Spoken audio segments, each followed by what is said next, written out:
하나님 말씀 보겠습니다. 사사기 2장 6절에서 15절 말씀입니다. 사사기 2장 6절에서 15절까지 함께 보면서 제가 여러분들을 위해서 읽어드리겠습니다. 전에 여호수아가 백성을 보내매 이스라엘 자손이 각기 그 기업으로 가서 땅을 차지하였고, 백성이 여호수아의 사는 날 동안과 여호수아 뒤에 생존한 장로들 곧 여호와께서 이스라엘을 위하여 행하신 모든 큰 일을 본 자의 사는 날 동안 여호와를 섬겼더라. 여호와의 종 눈의 아들 여호수아가 110세에 죽음에 무리가 그의 기업의 경내 에브라임 산지 가이산 북딥난 헤레스에 장사하였고, 그 세대 사람도 다 그 열조에게로 돌아갔고, 그 후에 일어난 다른 세대는 여호와를 알지 못하며 여호와께서 이스라엘을 위하여 행하신 일도 알지 못하였더라. 이스라엘 자손이 여호와의 목전에 악을 행하여 바알들을 섬기며 애굽 땅에서 그들을 인도하여 내신 그 열조의 하나님 여호와를 버리고 다른 신 곧 그 사방에 있는 백성의 신들을 쫓아 그들에게 절하여 여호와를 진노하시게 하였으되, 곧 그들이 여호와를 버리고 바알과 아스더롯을 섬겼으므로 여호와께서 이스라엘에게 진노하사 노략하는 자의 손에 붙여 그들로 노략을 당케 하시며, 또 사방 모든 대적의 손에 파심에 그들이 다시는 대적을 당치 못하였으며, 그들이 어디를 가든지 여호와의 손이 그들에게 재앙을 내리시매 곧 여호와께서 말씀하신 것 같이 같고 여호와께서 그들에게 맹세하신 것과 같아서 그들의 괴로움이 심하였더라. 아멘. 오늘은 여러분과 사사기 말씀을 나눈 차례입니다. 저번 주까지 우리는 여호수아서를 함께 봤습니다. 여호수아서에서 우리가 보았듯이 하나님께서 아브라함에게 약속하신 그 약속의 땅을 여호수아와 갈렙과 그리고 광야에서 태어났던 그 2세대의 그 사람들이 이제 믿음으로 순종하는 그 발걸음을 통해서 하나님은 약속하신 그 가나안 지역의 땅들을 하나씩 하나씩 그들을 통해서 아브라함에게 약속하신 대로 그 땅들을 그들에게 허락해 주셨습니다. 그 여호수아가 또 그리고 저번 주에 나눴던 갈렙대로 이 산지를 내게 주소서 담대하게 나아갔던 그러한 사람들에게 하나님은 그 약속의 땅들을 하나씩 정복하게 가면서 그 땅을 주셨지만, 여호수아와 갈렙의 세대까지 하나님께서 약속하신 그 많은 그 지역들을 다 그들은 정복하지는 못한 상태였습니다. 그리고 이제 여호수아와 갈렙의 세대는 이제 다 연수가 돼서 다 하나님께로 돌아가고, 그리고 여호수아와 함께했던 그 세대도 다 죽고 다음 세대가 되었을 때 그때 이제 펼쳐지게 될 이야기가 바로 사사기의 이야기입니다. 자, 과연 여호수아와 갈렙의 그 다음 세대의 사람들은 그 전 세대와 같은 여호수아와 갈렙의 세대와 같이 하나님께 믿음으로 나아가서 그 약속의 땅들을 정복해 나갈 것이냐, 그렇지 못할 것이냐, 우리는 이제 사사기를 통해서 보게 될 것입니다. 여러분, 우리가 본문 내용을 보게 된 것 같이 여러분 사사기를 우리가 보게 될 때 여러분이 기억해야 될 하나의 핵심 포인트가 바로 이것입니다.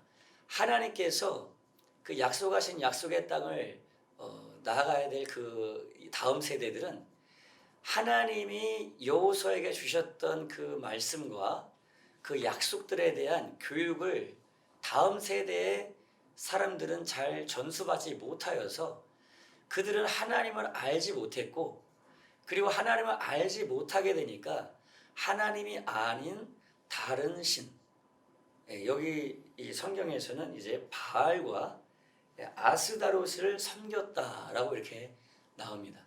그 다른 신들을 섬기게 되고 그 다른 우상을 섬기게 될 때 하나님은 그들에게 대적을 일으키셔서 그 주변에 있는 가나안 족속들이 일어나서 이스라엘을 칩니다. 그래서 이스라엘 백성들은 그 주변에 있는 이방 민족에게 고통과 괴로움과 재앙을 겪게 될 때 이스라엘 백성들은 하나님께 울부짖어서 기도합니다. 그럴 때 하나님은 또 그 기도를 들으시고 이제 사사를 보내셔서, 사사는 오늘날의 군사의 어떤 지도자, 그런 이제 장군과 같은 그런 군사 지도자, 뭐 군인이라고 말씀드릴 수 있죠. 그러한 사람을 보내셔서 그들을 대적의 손에서 건져주시죠. 그러면 이스라엘 백성들에게는 전쟁이 그치고 그리고 평화가 옵니다. 그러면 거기서 이제 다시 약속의 땅을 향해서 정복하고 나아가야 될 이스라엘 백성들은 다시 우상으로 빠집니다. 우상으로 또 빠지면 하나님은 또 다른 미디안이라는 다른 족속을 또 일으킵니다. 그들을 통해서 재앙이 오면 그들은 또 부르짖습니다. 그리고 또 문제가 해결되면 그들은 또다시 우상으로 빠지는, 이러한 스토리가 반복되는 이러한 죄의 사이클, 저주의 사이클이 계속되는 스토리가 바로 사사기의 핵심적인 내용입니다. 여러분, 이 포인트를 여러분이 기억하면서 오늘 우리가 하나님 말씀을 쭉 한번 살펴보도록 하겠습니다. 오늘 아까 이렇게 본문을 봤던 대로 하나님은요, 이스라엘 백성들이 하나님의 말씀대로 순종하는지 안 하는지를 시험해 보기 위해서 그 이방 민족들을 주변에 내어두었다고 그렇게 말합니다. 사사기 2장 2절에서 10절 사이를 여러분 보게 되면요, 너희는 이 땅 거민과 언약을 세우지 말며 그들의 단을 헐라하였거늘 너희가 내 목소리를 청정하지 아니하였도다. 그러므로 내가 그들을 너희 앞에서 쫓아내지 아니하리니 그들이 너희 옆구리에 가시가 될 것이며 너희에게 올무가 되리라. 하나님이 이스라엘 백성들이 하나님 말씀을 잘 듣고 순종하는지를 테스트해 보려고 그 주변의 이방 민족을 그대로 내어드렸다는 거예요. 그래서 하나님 말씀을 안 들으면 그들이 이스라엘 백성들의 가시가 돼서 이제 그들을 찌르기 시작하고, 그리고 이스라엘 백성들의 올무가 돼서 더 이상 하나님의 주신 약속의 땅을 향해서 가지 못하도록 그들의 발목을 꽉 이제 잡는, 덫이 된다는 것이죠.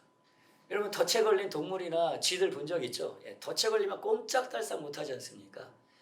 그러한 삶의 올무로 이방 족속들을 내어두는데, 그것은 이스라엘 백성들이 순종하는지 안 하는지를 보기 위해서 시험해 보기 위해서 그것들을 내버려 두었다는 것이죠. 여러분, 우리의 삶에서도 마찬가지입니다. 하나님이 우리에게 하나님의 말씀대로 순종하는지를 보시려고 때로는 우리 주변의 문제들을 허락해 놓습니다.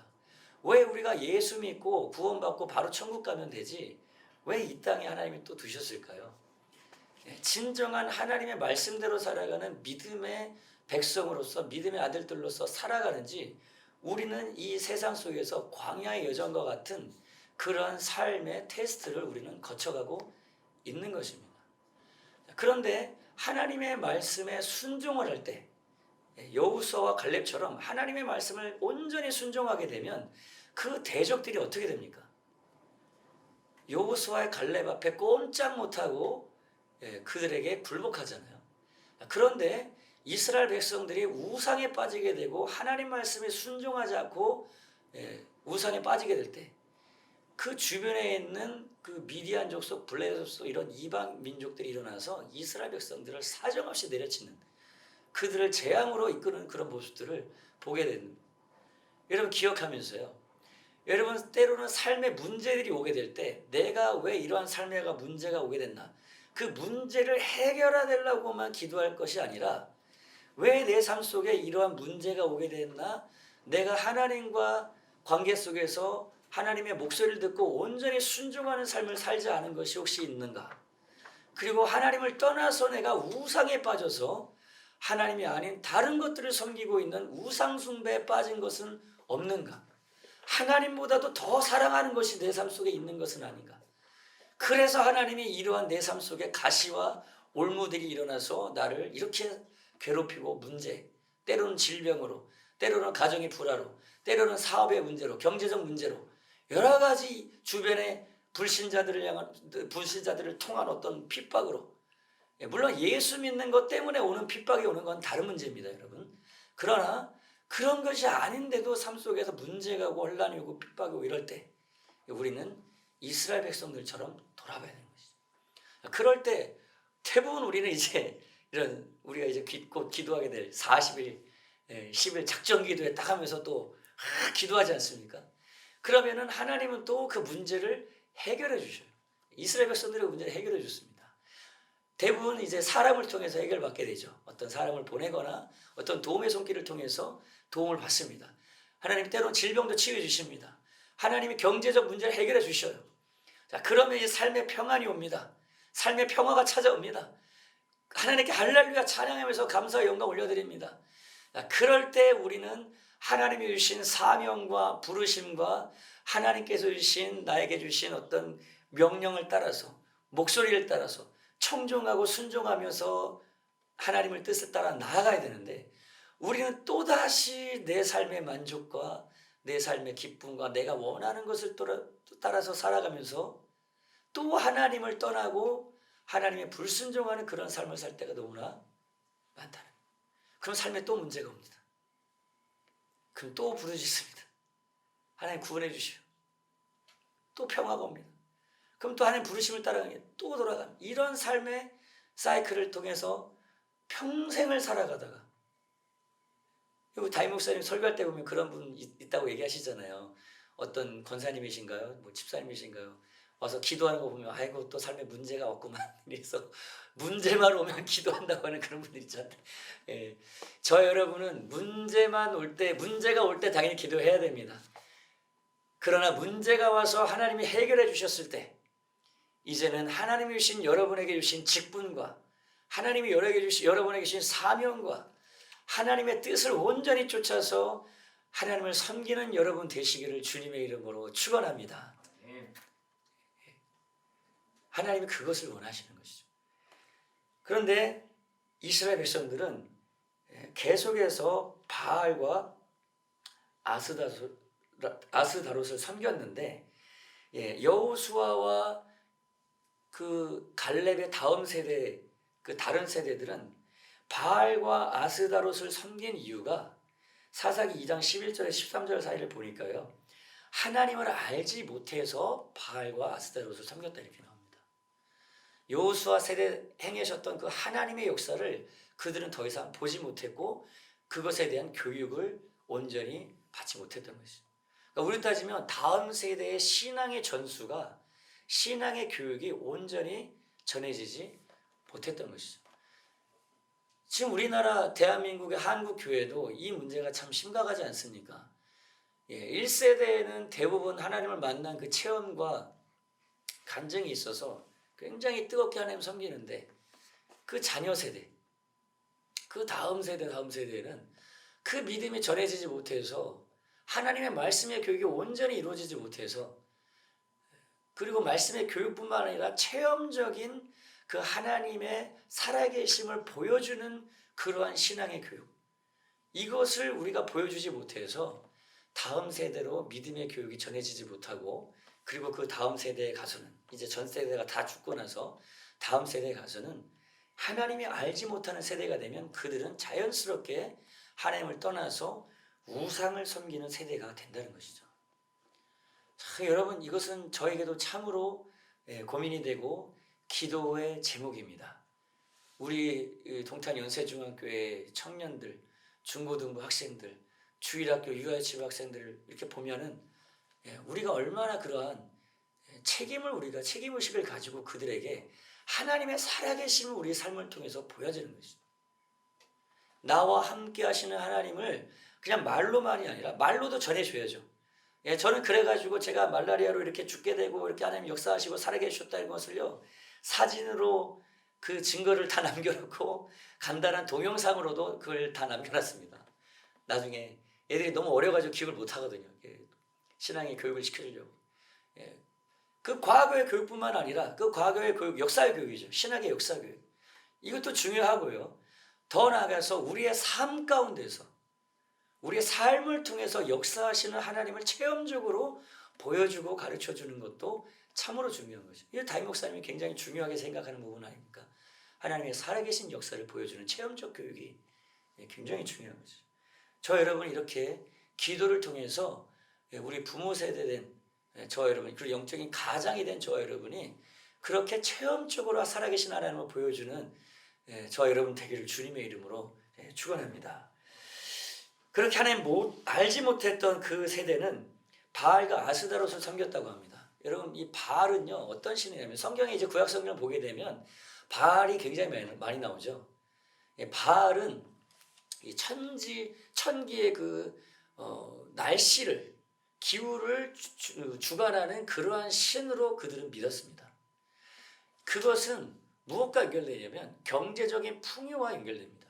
하늘에서 비가 내려야 소작물이 풍성하고 그리고 가축들을 풍성하게 먹일 수 있고 그것은 곧 경제적인 부유와 번영으로 연결되었죠. 그리고 아스다롯은 곡식과 가축과 그 사람 땅의 일들을 주관하는 그러한 여신으로 그렇게 믿었어요. 바알과 아스다롯은 서로 부부로서 이 이스라엘 그 땅의 사람들이 성적인 그러한 관계를 맺고 성적인 어떤 타락의 일들을 행하면 그러면 바알과 아스다롯 남자 신인 바알과 여신인 아스다롯이 성적인 어떤 그런 행위를 보면서 비를 내려주고 경제적 풍요를 내려준다고 그들은 그렇게 믿었어요. 그래서 바알신을 섬기는 그런 신전이 있었던 그 산에 이런 이제 신전이 있었죠. 그 산당이라고 하는 내용들이 여러분 이스라엘 백성들 역사 속에서 계속 나오는데 그 산의 그 신전에서 제사를 주관하는 여 사제들이 거기에 있었죠. 그러면은 남자들이 가서 거기서 성적인 그러한 관계를 맺고 그러면서 바알신에게 제사를 올릴 때 그들은 거기서 비를 주시고 바알신이 비를 주고 경제적 풍요를 준다고 그렇게 믿었던 거예요. 자, 그러니 얼마나 그 당시에 이방인들이나 수많은 사람들이 이 바알 종교의 매력을 느꼈겠습니까? 우리로 따지면 이런 거죠. 성적인 그 만족과 즐거움을 막 육신의 즐거움을 주고 그리고 그렇게 제사를 지고 어떤 그런 행위를 하면 우리 삶 속에 경제적 번영과 주식이 잘 되고 아파트가 막 값이 오르고 엄청난 경제적 풍요와 부귀영화를 누린다. 이런 종교가 있다고 여러분 생각해 보세요. 얼마나 사람들에게 인기가 있었겠습니까? 그러한 바알신을 이스라엘 백성도 그 주변의 가나안 족속의 문화에 그들이 동화되기 시작했던 것이죠. 하나님의 말씀을 온전히 쫓아서 하나님만을 예배하고 하나님 말씀의 거룩함을 레위기에 하나님께서 모세를 통해서 말씀하신 대로 거룩한 이방 민족과 구별된 거룩한 백성으로서 살아가야 될 지침을 분명히 주셨는데 그들은 여호수아 세대가 끝나고 하나님 알지 못하니까 바로 주변의 이방 민족의 문화에 동화되기 시작했던 겁니다. 그리고 그들의 신들을 철저하게 섬기면서 하나님이 풍요를 주는 것이 아니라 바알신이 풍요를 준다고 믿었던 것이죠. 우리 교회가 이 시대의 문화 속에서 우리가 얼마나 세상의 문화에 동화돼서 하나님이 부귀영화를 누리게 하기 위해서 이 땅에 우리를 두신 건 아니지만 하나님은 그의 나라와 그의 일을 구하면 모든 것을 더해주신다고 약속하셨을 뿐만 아니라 우리의 삶의 모든 필요들을 채워주시는 그런 하나님임에도 불구하고 그러한 하나님이 아닌 다른 이방신들을 쫓아서 그들이 우리의 경제적 부유와 풍요를 준다고 따라가는 그러한 사람들이 얼마나 많습니까? 주식 투자, 비트코인, 아파트 투자, 땅 투기, 수많은 것들이 있겠죠. 그런 모습은 다르지만 하나님은 아닌 그런 세상의 풍요를 쫓아가면서 이런 골프 투어 하면서 그런 성적 타락을 일삼고 이런 비일비재한 이야기들이 이 세상에서는 너무나 당연한 이야기지만 이러한 세상의 문화가 교회 안에도 슬그머니 들어와서 있는 모습들을 우리는 너무나 보게 되는데 여러분은 그러한 세속의 문화에 젖지 않기를 하나님 앞에 거룩하게 구별된 백성으로서 그러한 세속 속에서 물들지 아니하고 하나님과 함께 속한 세상과는 구별된 그러한 가장으로서 하나님이 우리의 삶을 책임져 주시고 하나님이 우리의 삶의 모든 필요를 채워주시는 그러한 삶의 증거를 여러분 간증하고 나타내는 여러분 되시기를 주님의 이름으로 부탁드립니다. 할렐루야. 예. 그렇게 해서 이러한 삶의 사이클, 우상 숭배에 빠진 그러한 이스라엘 백성들에게 하나님은 계속해서 이방 민족들을 일으키셔서 그럴 때마다 이제 이스라엘을 괴롭게 하는 그 재앙이 오게 합니다. 그래서 사사기 6장에서 9장까지는 기드온의 이야기, 11장에서 12장은 입다라고 하는 사사의 이야기, 그리고 13장에서 16장까지는 삼손이라고 하는 사사의 이야기가 있으면서 그 사이에 이제 작은 사사들의 이야기가 진행되지만 주 사사의 그 스토리들은 이 세 명의 이야기를 통해서 이제 사사기의 이야기가 전개됩니다. 여러분 잘 아는 기드온의 이야기, 기드온의 300용사 여러분 잘 아시죠? 이스라엘 백성들이 바알 숭배와 아세라 신을 섬기는 그런 우상 숭배에 빠지니까 미디안 족속이 일어나게 됩니다. 그래서 그 미디안 족속을 정복하기 위해서 이스라엘 백성들이 부르짖을 때 하나님은 기드온이라는 사사를 부르셔서 이제 보내시게 되는데 그때 이제 이스라엘 백성들이 거의 22,000명인가 되는 사람들이 나오죠. 그때 하나님이 두려워하는 자는 돌려보내라 합니다. 하나님의 일을 위해서는 삶의 걱정, 근심, 내 가족에 대한 걱정, 근심, 염려, 두려움 이런 거 가진 사람들, 내가 하나님의 일을 위해서 싸우다가 어떤 해를 당하지 아니할까 이런 삶의 신상에 대한 두려움들, 이러한 두려움을 가진 사람들은 하나님 나라의 일에 쓰임받기 합당치 못하다는 것이죠. 돌려보냈는데 반 이상을 이제 반 가까이를 돌려보냅니다. 약 10,000명 가까이 남았는데 거기서 이제 이스라엘 백성들은 살았던 유대 광야는 물이 없죠.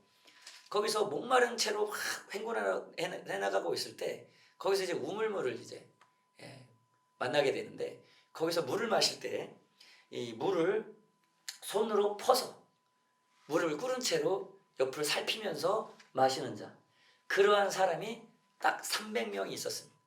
너무 목이 말라가지고 머리에 그 시냇가에 그냥 물을 마시기 위해서 머리를 팍 쳐박고 꿀꺽꿀꺽꿀꺽 그렇게 먹어야 잘 먹기가 쉽잖아요. 그렇게 먹는 사람들은 그 사람들은 돌려보냅니다. 하나님 앞에 항상 깨어서 삶의 자세가 항상 경계태세를 갖추고 자기들이 가진 신분, 군인으로서의 신분, 우리로 따지면 이제 직분자라면 직분자로서의 어떤 신분, 자세, 이것을 잃지 않았던 사람들, 그러한 삶의 태도를 보고 깨어 근신하며 살아가는 300명만을 딱 추려가지고 하나님은 미디안 족속을 정복하는 일에 기드온과 300용사를 쓰십니다. 저 여러분이 그렇게 깨어서 하나님께 쓰임받는 기드온의 300용사 같은 그러한 하나님의 일꾼들 되기를 원합니다. 할렐루야. 그렇게 해서 이제 나아가는데 이제 기드온이 양털 그런 표적을 구하잖아요. 양털이 이렇게 있는데 한 번은 양털 젖은 새벽에 이스라엘에서 젖었을 때 그러면 제가 하나님 뜻인 줄 알겠습니다. 그걸로 이제 못 믿었어요. 그래가지고 이번에는 땅만 젖으면 양털만 안 젖고 땅만 젖으면 하나님 뜻인 줄 믿겠습니다. 여러분 이래가지고요 이런 삶 속에서 이러한 어떤 삶의 표적을 구하면서 하나님의 어떤 삶의 징표를 구하면서 하나님의 뜻을 확인하는 그러한 경우가 있는데요. 여러분 기드온의 이 양털 표적을 구하는 것은요. 기드온이 얼마나 소심한 사람이고 믿음이 없는 사람이길래 이런 삶의 표적을 구하는지 여러분 이러한 측면으로 보셔야지 하나님의 인도하심을 보는 어떤 모델로 봐서는 안 되는 겁니다. 여러분 보면 알겠지만 기드온은 굉장히 소심하고 두려움이 많은 자였습니다. 그래서 그 표적을 구했던 것, 그럼에도 불구하고 하나님은 그것에 응답해 주셨던 것이죠.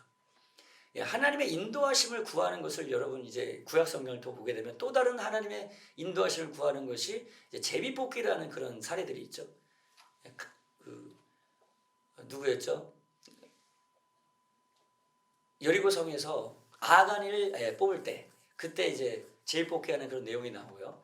제비뽑기에서 하나님의 인도하심을 구하는 내용은 사도행전 1장에 유다가 죽은 그 자리를 메우기 위해서 이 제비뽑기를 뽑아서 한 남은 사자를 채워넣게 되는 이런 내용이 나오게 되는데, 이런 하나님의 인도하심을 받는 제비뽑기의 그런 모습들은요, 그들이 내면에 하나님의 성령이 거하시지 않는 사람이었기 때문에 때로는 하나님이 모든 것을 컨트롤하고 다스린다라고 하는 그런 믿음을 가지고 그것을 구했던 것이지, 오늘날에는 성령이 사도행전 2장에 임하고 나서부터는 여러분 신약 성경 어디에도 이런 표적을 구하는 하나님의 인도하심을 여러분 볼 수가 없습니다. 여러분 보시면 성령께서 말씀하셔서 사도들이 움직여 가시지 어떤 곳에도 표적을 구하는 내용은 없습니다. 그래서 여러분 이런 오류에 빠지지 마시고 성령의 충만함을 받고, 다시 말하면 기도를 통해서, 그리고 하나님의 말씀을 통해서 성령의 감화 감동을 따라서 인도받는 여러분 되시기를 여러분 주님의 이름으로 축원합니다. 그렇게 해서 나아갔을 때 이스라엘 백성들에게 승리를 주시죠. 그리고 그 다음 이야기는 이제 입다 이야기입니다. 여러분 입다 이야기에서 가장 여러분 기억나는 것은 무남동녀 외딸이죠. 무남동녀 외딸, 이스라엘 백성들에게 승리를 주시기를 입다가 간절히 기도하면서 승리를 주시기만 하면 가장 먼저 나오는 사람을 하나님께 제물로 드리겠다 하고서 승리하고서 돌아오는데 나와서 보니까 무남동녀 외딸이 나왔던 겁니다. 그래서 이제 2달 동안 곡을 하고 하나님께 드리는 이런 내용이 나오는데, 여러분 이것이 입다가 굉장한 어떤 믿음의 사람으로서 순교적 신앙의 모델로 여러분 이렇게 보게 되는데요. 그렇게 봐서는 여러분 성경의 중요한 스토리의 흐름을 여러분 우리가 놓치는 어떤 부분이 있습니다. 여러분 그 당시에 이 사람을 제물로 바치는 이러한 제물로 바치는 이러한 제사가요, 가나안 문화 속에서는 아주 팽배하게 있었습니다. 그러나 이것은요, 레위기에 보면은 레위기 20장 2절 3절과 신명기 12장 31절에 보면은 사람을 제물로 바치는 이 몰렉 제사죠. 이것을 하나님은 철저하게 금지하셨습니다. 근데 입다는 이방신들과 같이 하나님, 여호와 하나님, 이스라엘 하나님을 그렇게 생각했던 거예요. 하나님의 아는 지식이 온전하지 못했던 겁니다. 그래서 이방인들이 사람을 제물로 바쳐서 이렇게 제물로 바치기까지 했으니까 우리에게 승리 주십시오 하듯이, 사람들을 우리 가소에 속한 한 사람이 나오면 제물로 바칠 때니까 승리를 주십시오 하는 그러한 제사를 하나님께 드리려고 했던 것이죠. 하나님은 입다에게 그러한 제물을 바치라고 요구한 적이 없었습니다. 그렇게 말씀한 적이 없었죠. 그냥 하나님이 명령하신 대로 나가기만 하면, 입다는 그 순종하기만 하면 하나님은 승리를 주시는 것인데, 입다는 하나님을 잘 알지 못했는 거예요. 그럼에도 불구하고 입술로 고백한 서원을 지키기 위해서 그 딸을 바치는 것, 그것은 하나님의 서원을 지키기 위한 것으로 우리가 인정하고 우리가 높게 평가할 수 있지만, 그러지 않아도 될 경솔한 서원을 함으로 인해서 이러한 일들이 벌어졌다는 것도 우리는 기억해야 될 것입니다. 그래서 우리가 경솔한 서원, 하나님 말씀하시지도 않는 서원, 이런 것은 참 우리가 조심해야 될 필요가 있는 것이죠. 다음으로 13장에서 16장까지는 삼손에 대한 내용입니다. 삼손의 그 이름은 영어로 선샤인, 햇볕이라는 뜻입니다. 햇볕과 같이 하나님이 이스라엘 백성들에게 이 광명의 빛을 비춰주시기를 원하시려고, 그는 이제 나시린으로서 술을 입에 대지 않고, 그리고 머리에 가위를, 삭도를 대지 않고 철저하게 구별된 나시린으로서 살아갈 것이 그들의 그 삼손이 주신 사명이었죠. 그렇게 철저하게 구별된 거룩한 삶을 살아가게 될 때 하나님은 삼손을 통해서 위대한 능력을 나타내시려고 하셨던 것이죠. 이 첫 승리가 나오는 이 블레셋과의 싸움에서 보면은요, 삼손이 어마어마한 힘을 가지고 블레셋을 점령하는 이런 승리하는 내용이 나오게 되는데, 그런데 여러분 우리가 삼손의 내용을 잘 살펴보면요, 블레셋에게 승리하게 된 그 배경도요, 삼손이 가지고 있던 분노와 혈기를 참지 못해서 가가지고 힘을 막 사용해서 블레셋을 정복하는, 하나님의 어떤 거룩한 뜻과 명령을 따라가는 것이 아니라 자신의 분노를 따라가는 그런 모습을 보게 됩니다. 자신의 감정과 분노 하나도 절제 못하는 그러한 연약한 사람이었습니다. 더군다나 그는 굉장히 성적으로 굉장히 문란하고 유혹에 쉽게 넘어가는 그런 사람이었죠. 이 창녀 드릴라에게 빠져가지고 이 나시린으로서 하나님의 사명을 감당해야 될 사사가 이렇게 성적으로 타락하고 문란한 가운데서 자신의 비밀인 이 머리를 자를 때 힘이 빠진다라고 하는 것을 노출함으로 인해서 그는 비참하게 우리가 창세기 3장에서 보암직스럽고 먹음직스럽고 육신의 정욕에 채워줄 만한 지혜롭게 할 만한 그런 것을 따라서 나갔을 때 죄와 저주와 사망 권세에 사로잡혔던 인류의 역사를 우리가 보았는데 사사기 시대 때 사사라고 하는 하나님의 지도자 역할을 해야 될 이 사람이 자기 눈에 보기 좋고 육신의 정욕을 따라서 자기가 원하는 대로 살아감으로 인해서 두 눈이 뽑혀가지고 악한 마귀의 그러한 영적인 표현이라 볼 수 있는 블레셋 족속의 종으로 끌려가서 비참하게 종살이 하라는 그러한 모습을 우리가 보지 않습니까? 물론 마지막에 하나님의 자비와 은혜를 사사의 그 삼손의 이야기를 통해서 나타내시면서 이 삼손의 머리에서 머리카락이 나기 시작하는 이제 그 내용을 우리가 보게 되는데 그래서 삼손이 다시 한번 힘을 얻고 나가서 두 기둥을 흔들어서 무너뜨리면서 그 삶의 역사 속에서 이랬던 것보다도 더 많은 블레셋 족속을 심판하는 일에 쓰임 받았지만 그는 비참한 종말을 맞이하게 됐던 것을 우리가 보게 됩니다.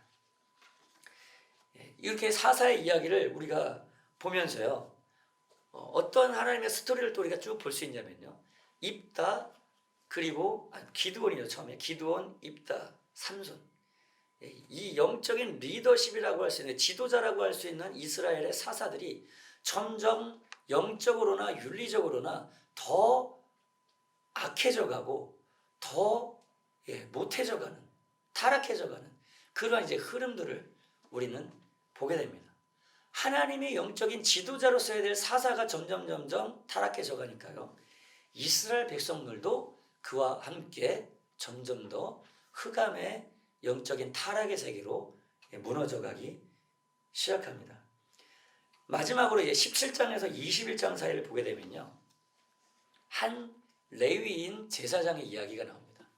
이 레위인이 자기 첩을 자기 이제 본래 친정으로 보냈다가 그 친정의 그를 찾으러 이제 갑니다.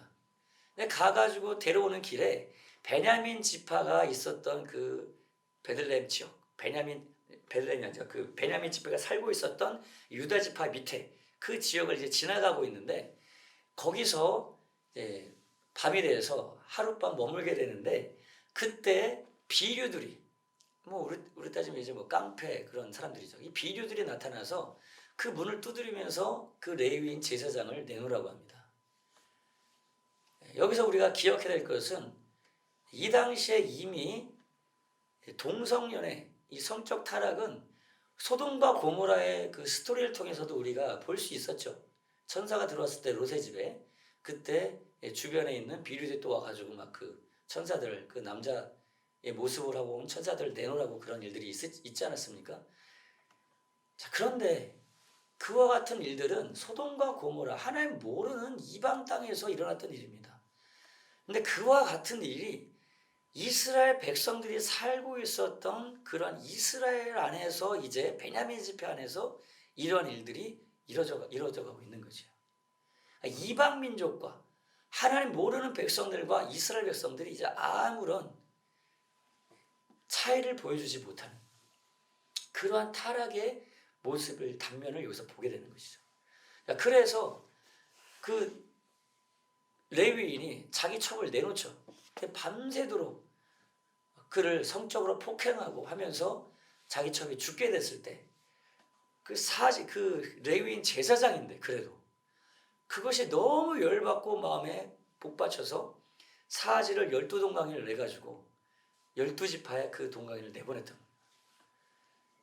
겁니다. 이런 정말 입에 담을 수도 없는 비참한 스토리가 사사기 이스라엘 백성들 안에 일어나고 있었던 것이죠. 그랬을 때 이제 이 12지파의 사람들이 깜짝 놀라서 그들의 장로들이 이제 분을 참지 못해서 베냐민 지파를 이제 쳐들어와 가지고 베냐민 지파가 거의 멸종을 당하기다시피 합니다. 장정 한 600명 정도만 남는 그런 일들을 겪게 되죠.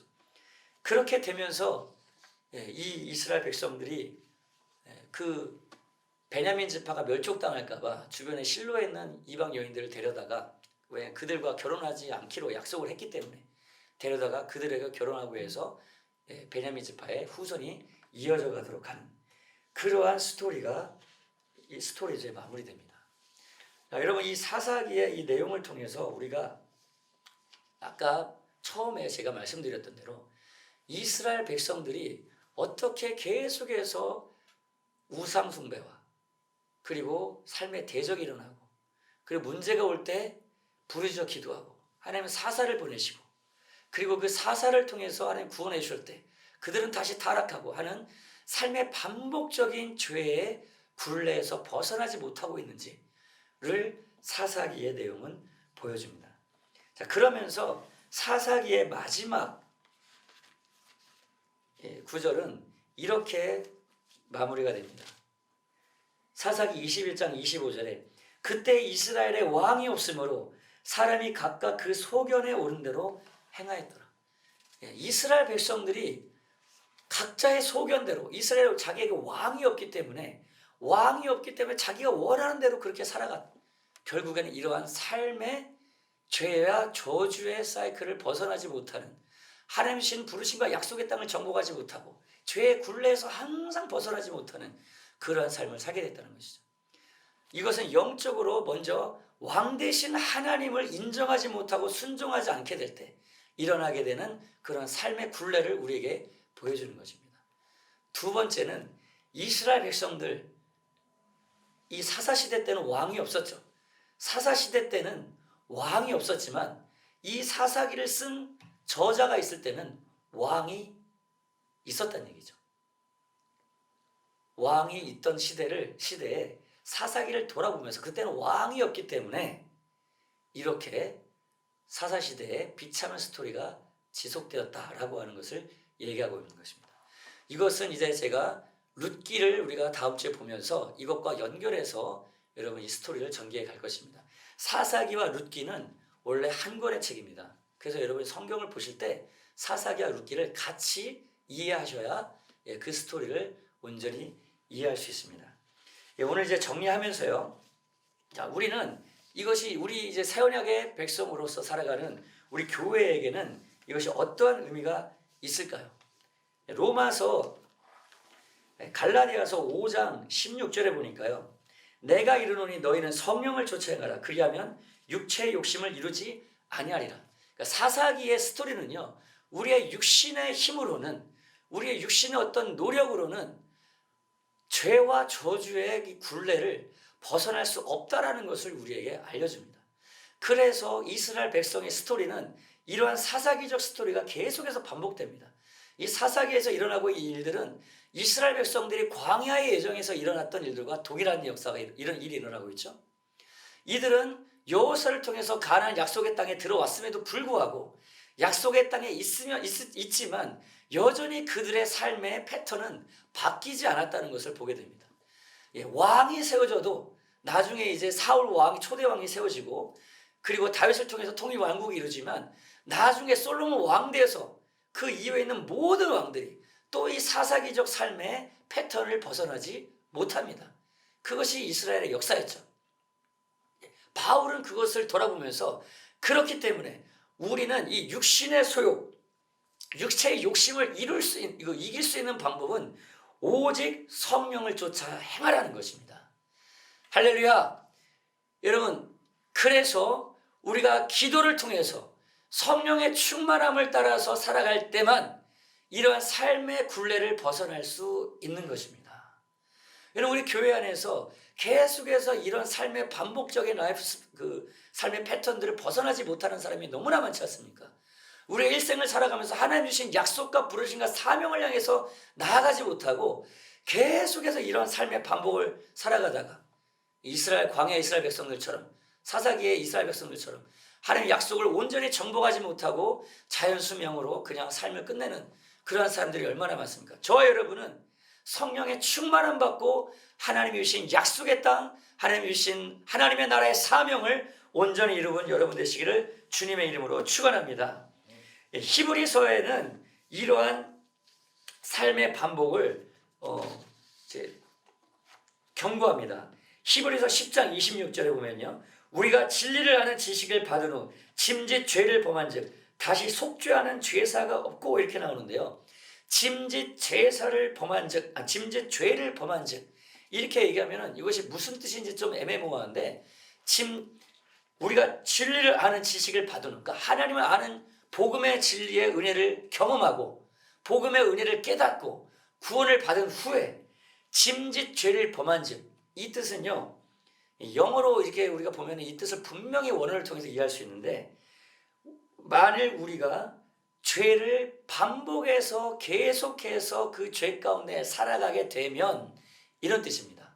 If we deliberately keep on sinning, 이렇게 되어 있어요. 계속해서 반복적으로 죄의 습관 가운데서 살아가게 되면, 즉 사사기에 이러한 죄와 구원과 그 다음에 또 기도와 죄와 이런 삶의 반복, 이것이 사사기에는 7번 반복되는데 완벽한 숫자 7, 7, 그러한 삶의 그 반복을 그들은 벗어나지 못했다는 것이죠. 그렇게 죄 가운데서 반복해서 죄 가운데 살아가게 되면 다시는 속죄하는 제사가 없다라고 얘기합니다. 왜냐하면 새언약의 백성들에게는 예수의 피와 성령의 역사가 우리 안에 주어져 있기 때문에 다시는 그 죄의 패턴으로 돌아가서는 안 된다라는 것을 히브리서 기자는 엄중하게 경고하고 있는 것이죠. 그래서 베드로후서 2장 20절에도 베드로는 이렇게 경고합니다. 만일 저희가 우리 주 대신 구주 예수 그리스도를 알므로 세상의 더러움을 피한 후에 다시 그 중에 얽매이고 지면 그 나중 형편이 처음보다 더 심하리니. 우리는 사사기의 백성들과 다른 것, 사사기의 이스라엘 백성들과 다른 것은 예수의 피로 우리가 죄사함 받고 성령이 임해서 육신의 정욕을 이기고, 그리고 예수 그리스도 안에 있는 생명의 성령의 법으로 죄와 사망의 법에서 해방되는 경험을 한 사람들이기 때문에 다시 죄에 반복된 육신의 정욕으로 넘어가게 되면, 그러면 마치 우리가 참속담에 이르길 개가 그 토하였던 것에 돌아가고 돼지가 씻었다가 더러운 구덩이에 도로 누웠다는 말이 저에게 응하였다 하미니라 하는 것과 똑같다는 겁니다. 이렇게 놀라운 복음을 우리에게는 주셨어요. 사사기 백성에게는 예수의 피가 주어진 적이 없습니다. 사사기 이스라엘 백성들에게는 성령의 역사가 내주한 적이 없습니다.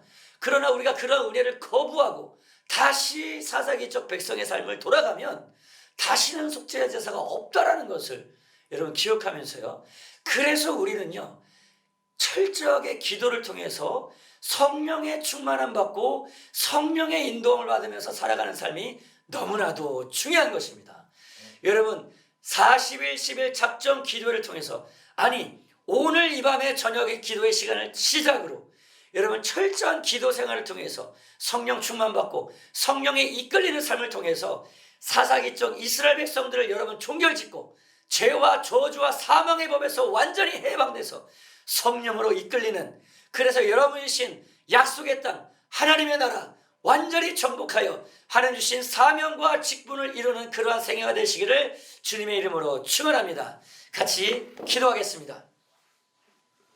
살아계신 하나님 감사합니다.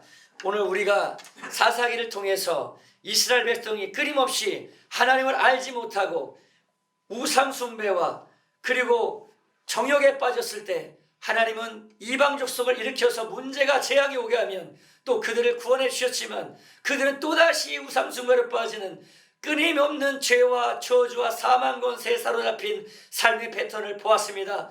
주여, 우리는 예수의 피로 속죄받고 하나님의 성령으로 하나님 죄와 사망의 법에서 해방되어 성령으로 이끌려 하나님이 주신 약속의 땅 사명의 직분을 온전히 감당하여 성령에 이끌려 우리에게 주신 온전히 하나님 나라의 사명을 이루는 그러한 삶을 살게 도와 주시옵소서. 주여, 삼창하고 기도하겠습니다.